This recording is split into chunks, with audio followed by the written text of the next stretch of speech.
Hey guys, so we're back with another video. So this time we'll be talking about Bleach episode 2 of Cour 3.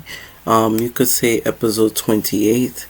Now this episode is a very interesting episode due to the fact that we're getting more backstory on the Soul King, as well as from what we saw on previous videos, we saw how insanely episode 1 was and how impactful the trajectory of Yhwach actually stabbing the Soul King. It seems like as he approached the steps of the Soul King and that he is ascending to basically take over, which was his goal, to destroy the Soul King and to basically reunite all of the three worlds. It seems like Yhwach has a bigger plan than anything else, is to make sure that by all means that his plan comes to fruition. Not only this outbeats Aizen, and a point where Aizen wanted to stand on top of everyone in history, especially in the heavens, but that never happened.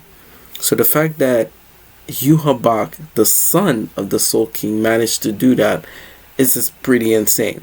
On top of that, there's a lot of questions that are arising. I remember I did a small preview to explain to you guys the episode The King is Dead, or Killed the King. There's so many elements of horror as well as fascination of like, what did the Soul King do when he was during his time when he was alive? It seems like Yhwach was in the primordial world as well. It seems like there's a lot of flashbacks that when we were getting when Ichigo was training, and I remember he even asked the Soul King, almost in a way like all of the history, the memory of Hirori Sendo and how important it is. It's insane. Another thing I forgot to mention in episode 1 was that I did not specify that I didn't see that. It seems like Uryu has like a marking on his hand. The marking almost looked like the Soul King's arm or a part of the Soul King. And I did mention that when Yhwach activated his Almighty, he started with 2 pupils, which is 4. He kind of like gave Uryu one of his eyes or his abilities, because Uryu's eyes had these blood veina and it was red. I forgot to mention that in my episode 1 reaction, so I just added it in there so before we start the reaction, so you guys could get a better understanding of what is happening right now. So as you know, I pray that we get more backstory on the Soul King. Like for an example, when they actually reveal the origin of the Stern Ritter C as well as Stern Ritter M, like their backstory and how they came to be, I am gonna be fascinated.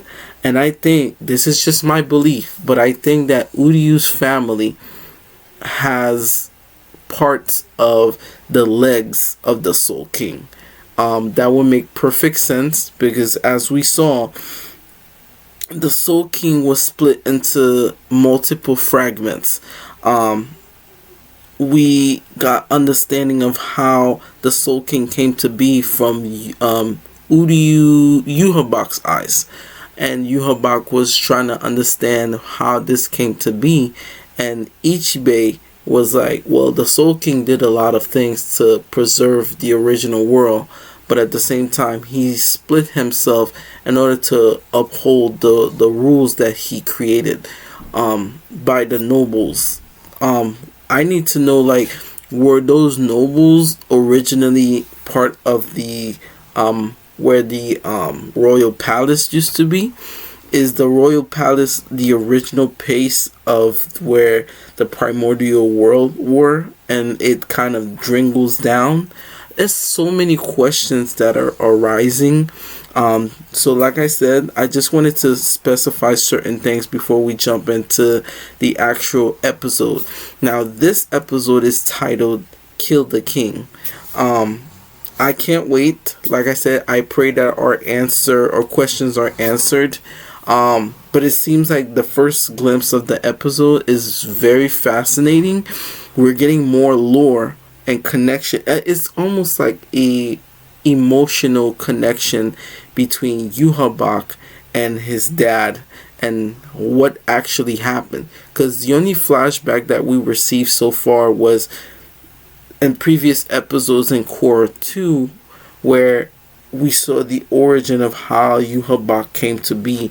We see all these Quincy's are praising to him, and eventually their hand starts shrinking from all the suction of the energy, the life force. And then they return back to Yuha, and Yuba basically reform his body.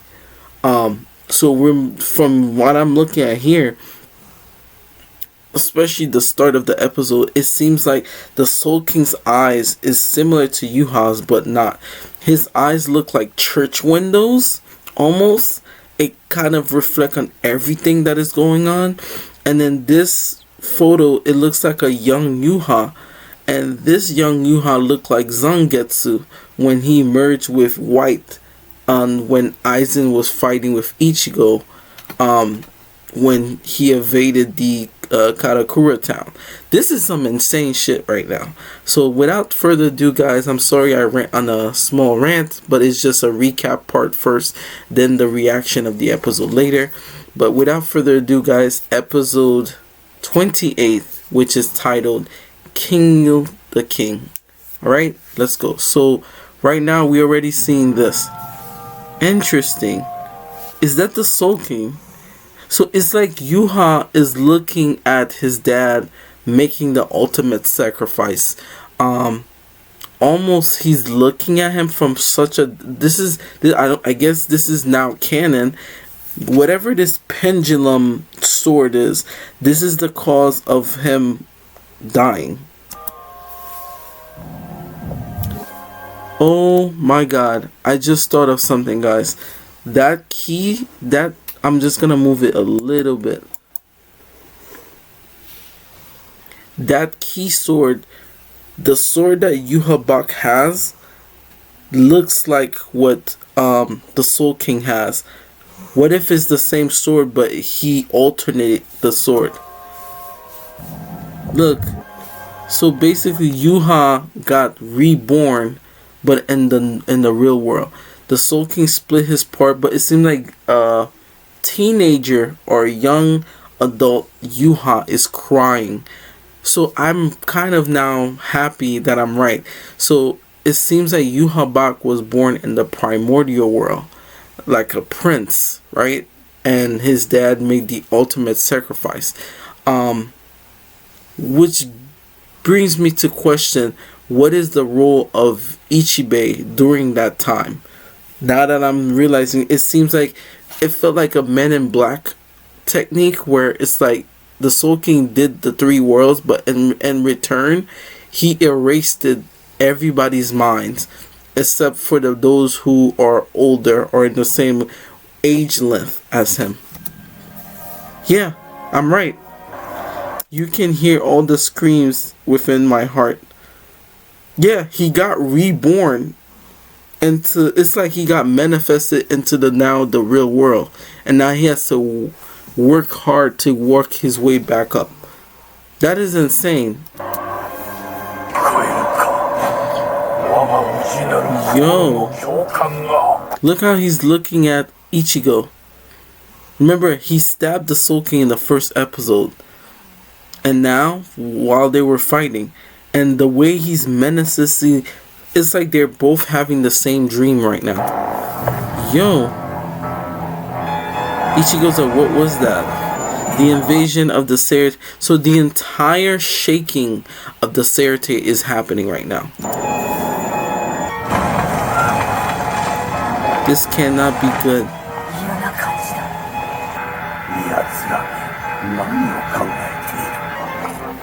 Oh wow. they kind of reveal a big spoiler here. So there's a part in the manga that there was like these arrows, these little shredded silver arrows that Uryu's dad gave to him to attack Yuha, and it's now they're foreshadowing this. This is insane. He said the three worlds are shaking. Yo, Yuha Bak, we've came to stop you.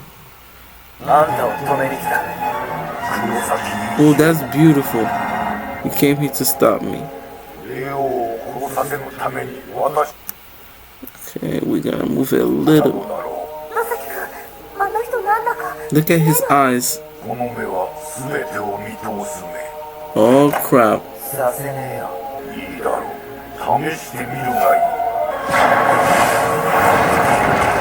Oh man.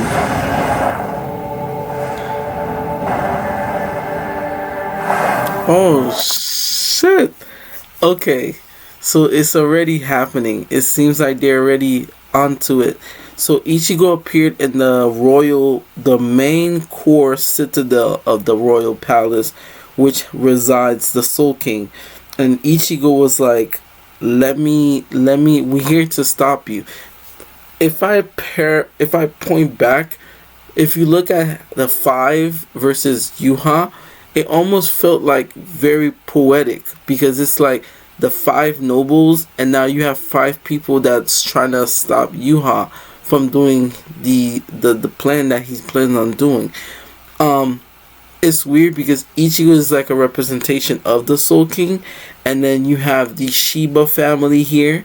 You also have the Shihoen, and that's funny to me because we don't get full backstory of Chad and Orohime's full family heritage, which is kind of funny because that would make perfect sense that they could have a tie-in into the noble family, which I think nobody never mentioned that. So if you guys are hearing this here, you guys are hearing this first here. Oh man.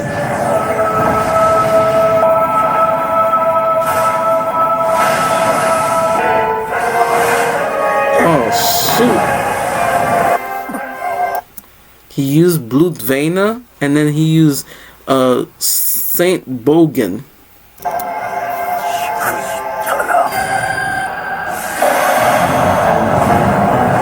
Oh shit.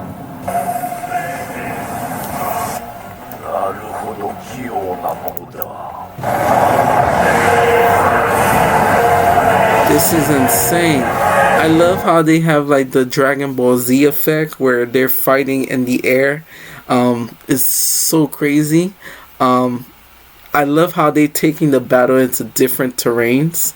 Like they took battles from not only the royal palace from each quarters, but now they're fighting like this is like a Dragon Ball Z. You could see the influence of the different series and Bleach, but Bleach made it its own. Like that is insane.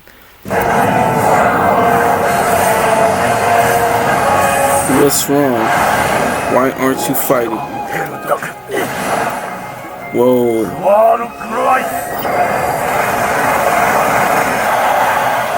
Whoa.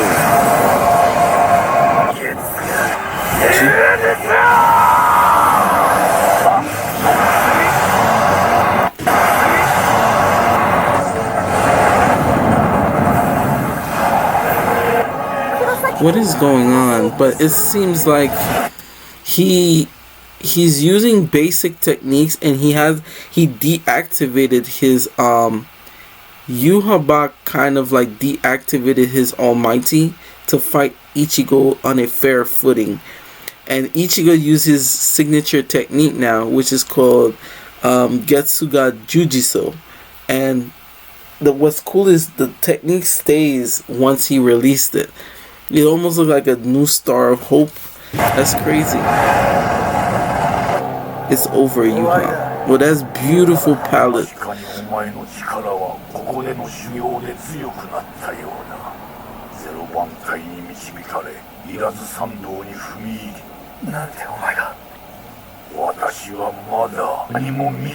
Oh shit. He powered up.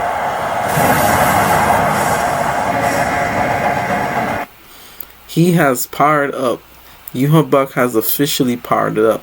All this time he was just playing with Ichigo. He was like, listen, I don't want to use this on you, but since you're really irritating me right now, I'm going to have to show you what I'm capable of. Oh man. Woo! I can see every of your actions.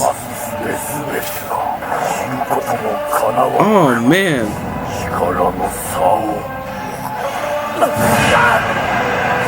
Ichigo has no chance. I'll defeat you. You will defeat me and protect. Oh my god.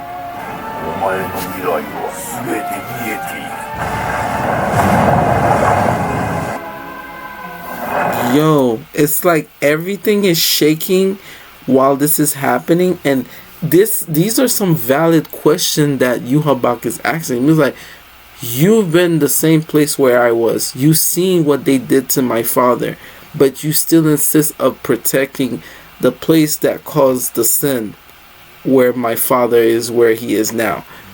Like, he asked Ichigo some real question, and I mentioned this before. Ichibei is a very great character because the way he's been just building up, watching Ichigo get to the level just to use him for his benefit, right? He even used Ichigo to resurrect himself back after he got blown to smithereens in the first episode. And it seems even now he's like putting things into place just to feel better about himself. Like I said, there's something about Ichibei that is very eerie, and I think that he's a great character, like where we need him, but at the same time we don't need him. Like, that's the energy I get from him.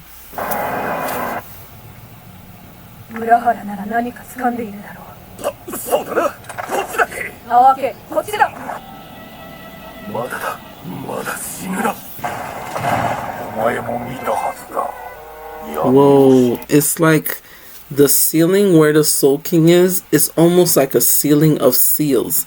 There's different tags that reflects on the crystal itself. He said he could see everything in all three worlds. So he's basically the Soul King where he is. He has precognition where he could be everywhere and anywhere at the same time, but he kind of like can't do anything or can't intervene, which is even more insane if you think about. Wow. Yeah, my father abandoned. See, he's talking some real stuff here. He said he foresaw everything and still chose to abandon the Quincy's. So like I said, the Soul King not just stands for one race. He stands for all of them. But for some reason, due to the fact that the Quincy's abilities allows to extinguish hollows, and from what I'm looking at, the Soul King is not all human-like. He has these bug eyes, which or you could even say it has a pure connection to hollows, but he's also a Quincy and he has full bling powers. And I've been saying this, what if Uryu's abilities stem from him being a full bringer but also a Quincy, which would make perfect sense because he carries the pendulum that he carries was very valuable because it came from his uncle. And I think that connection comes in where he find ways of trying to deal with that. What his uncle said was that, the Shimigami, even though what they're doing is to preserve life, is not bad. Because the Quincy's, you could consider the Quincy's as like angelic. Because look at the dynamic. When they go to like their Vostandish, which is an equivalent to like a Bankai, you could see the difference of transformation. The Shimigamis is a representation of death, but at the same time, their bankais are beautiful and mystique, whereas when the Quincy's transform, it almost come off very grotesque, but like in an angelic way. It's like they're polar opposites of what you would expect a divine creature or being should be. And the Quincy King, as well as the Soul King, embodies all of that, which is even more insane by thinking about it. If I'm not mistaken, he had so many ideas, and we even got a understanding that the Soul King could still communicate in some weird way.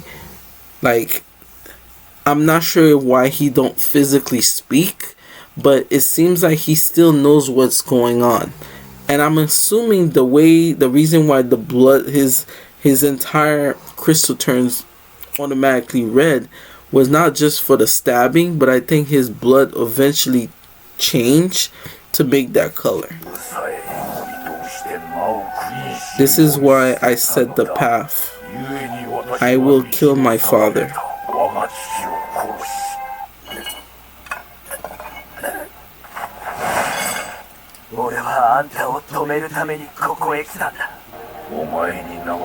The Quincy blood.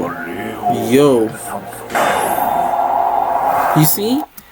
It seems like I mentioned before, Ichibei is just quietly just waiting for something to happen. And like I said, it's not just because he wanted to train Ichigo for the betterment to protect his friend. It's like, I'm doing this for the benefit of me, because either way, I could always make another Soul King. And I think that's what's creepy about it. It's like, I know you're the good guy, but I'm also using you to make sure that if something were to happen, I could take over and making sure that the preserved worlds are accurate. And that's creepy to me. You see, you guys won't be able to defeat Yuha.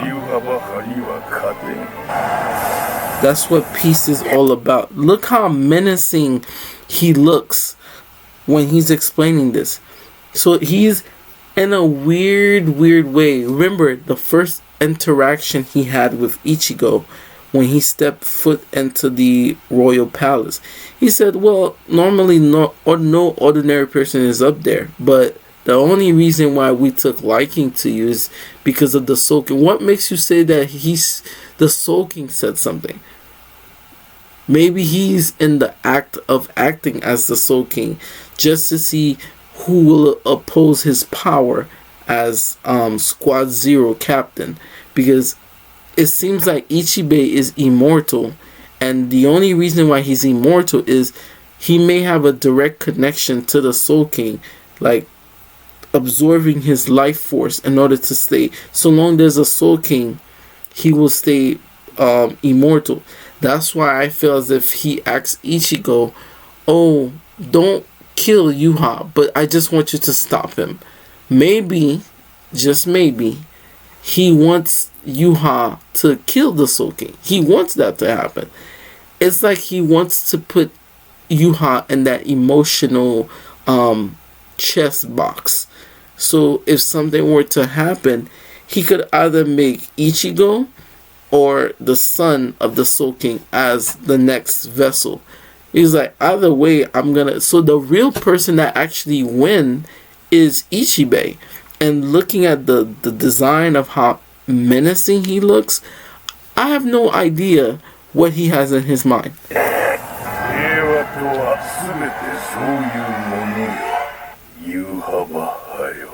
That's insane. You intend to confront me. Whoa. Don't move. Yo.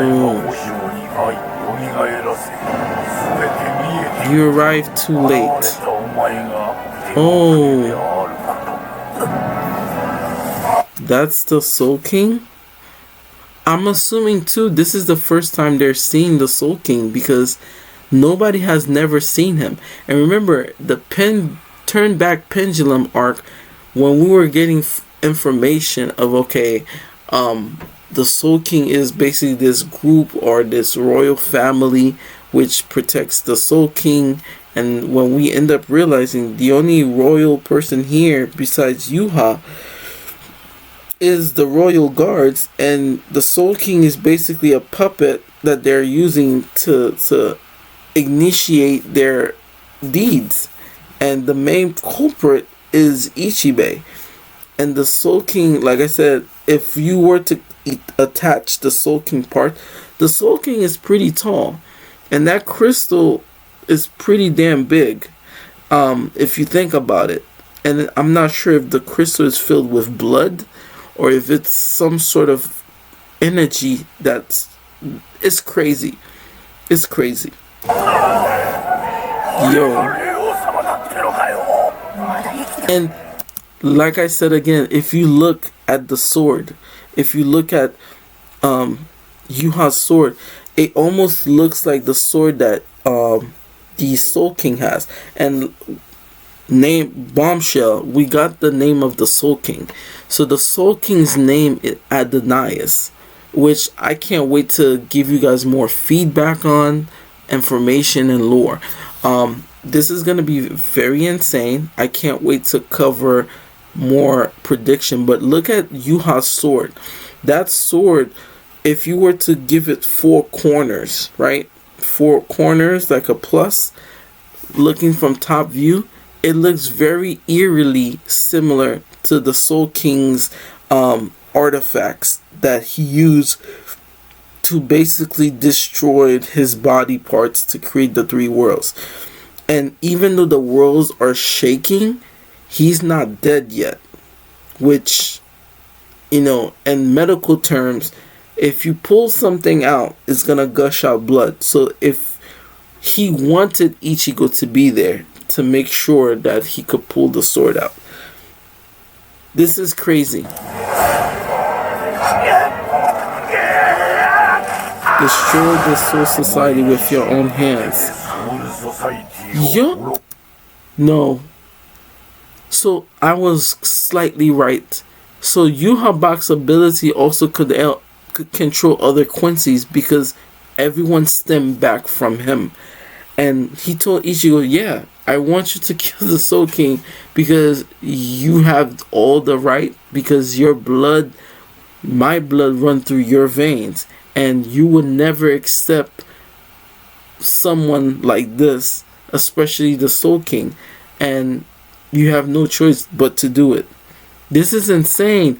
And he's controlling him with Blood Vena while he activates his Almighty himself.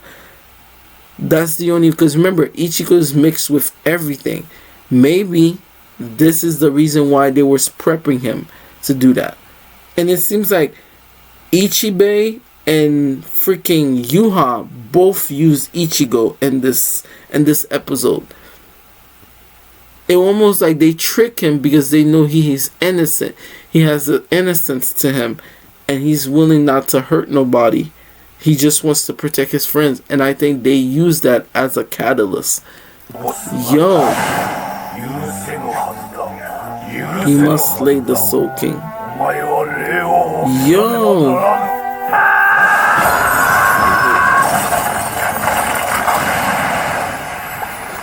Whoa. What the? Well done, my child. Oh my god. Ichigo's puzzled. This is creepy too. The way that the half of the Soul King, I'm just trying to puzzle this. The way the half of the Soul King fell down, it almost like there was nothing in. It's like a skin that's floating in a jar. It's like there was nothing in there. And I think that's what Aizen felt he was so grotesque about. It's like, how can you worship this thing? It's like the Soul King is like a shell. He's not even there. Yo, your action will, your everything, your connection is my will. I needed some Quincy's who possess. Oh crap! I'm right. He said exactly what I said. He was prepping. He wanted Ichigo to go to the royal palace to get training because he knew. What? That is the first song. This is insane. The whole world's all shaking. The Soul King is dead? Whoa. Oh, this is beautiful. This is beautiful architecture of the Soul Burn, the original place. But at the same time, everybody's looking up. The Soul Society, Rickamundo, and even the world of the living. Everything is shaking due to this. In all case, the Soul King. Yo, look how menacing Yuha looks. Oh crap. So guys, this is episode 28. The end of the Soul Society. This Kill the King is a perfect 10 out of 10 episode. There was so much shocking moments into this episode. I can't wait to dissect it even more. So like I said, the reason why Yuha really wanted Ichigo to even be there, he really wanted Ichigo to be there due to the fact that he knew Ichigo would not hesitate to try to save his friends or family. But at the same time, Ichigo got played on both sides. He got played by Ichibei, and then he got played by Yuhabak because he thought he was doing something right when he pulled the sword out of the Soul King. But in reality, he actually did more harm than good. The thing that he was trying to save, he ended up destroying it due to the fact that I think Ichibei knew that Ichigo has part Quincy in him, and he still sent him up there to kill the Soul King because he knew that was going to happen. Anybody that is tied into Yuhabak's blood, he's able to control or manipulate them, this was an idea I had, and now it came to fruition. This was insane. Guys, I cannot wait for episode 3 and episode 4. I'm going to do one more episode and then we will be caught up with the whole thing. Like and subscribe to my channel, and I'll see you guys in the next video. And like I said, there is so much Bleach and more things to come on this channel, and I hope you guys welcome your stay. So this was episode 28, titled Kill the King, and a chef kiss. This was amazing. We got the backstory of Yuha a little bit more. There's so many ties in that I predicted that made sense, and it kind of connected. We also got the name of the Soul King, and his original eyes are even more potent than the Almighty. Adonias, which is now the name of the Soul King. I can't wait to give you more flushed out prediction. So thank you guys. This video will be uploaded along with episode 3. And then I'll see you guys for the next 2 episodes, which will be episode 4 and episode 5. Like, subscribe, and click the notification button. Bye bye guys.